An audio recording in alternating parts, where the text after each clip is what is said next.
Hebu mlazi njoo hapa. Naona mlazi wetu mzuri.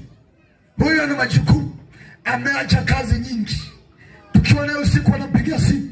Mwalimu uko wapi? Kazi hapa zimelala zote. Kwa hiyo tukiwa naye hapa anafanya majukumu ya kazi. Usiku halali. Anafanya kazi. Barikiwe baba. Mungu akwenda aendelee kukupa moyo huu na kuinua kwa viwango vikubwa. Chapia Bwana makofi yaliyo hai.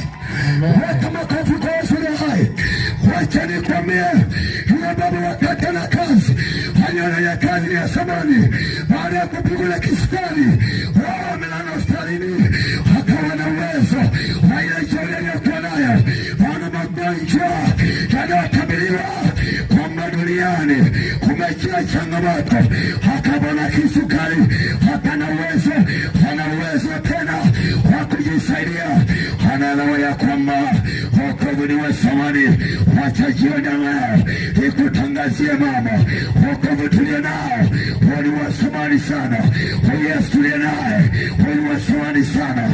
Hata kama leo angalisa maisha yangu yanaishi hapa, sina mashaka huyu mwanaume Yesu ambaye anahubiri mahali hapa tumemthibitisha tukaona ya kwamba yeye ni jemadari, yeye ni mfalme wa wafalme. Haleluya, hale. Ningeona watu wanamshangilia Bwana, ningeona watu wanamchapia Yesu makofi.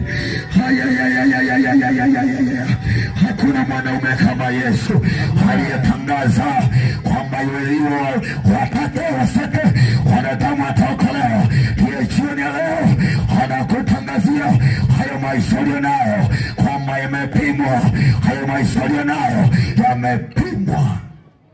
Haleluya, amen. Una shauri gani wewe inakufanya usiokoke? Una shauri gani wewe inakuzuia kuja kwa Yesu? Nini shauri yako papa? Nini shauri yako kijana? Shauri gani ulionayo? Shauri gani ulionayo? Unamkata Yesu mzuri? Duniani tulipo hapa kuna changamoto imejaa duniani. Hapa kuna shida, yako magonjwa, yako mateso, kuna TB, kuna magonjwa ya TB yanawatesa watu, kuna ukimwi unawatesa watu, kuna magonjwa ya kansa yanawatesa watu. Wengine wako mahali hapa, ukimwambia okoka anakataa, lakini miguu inawaka moto.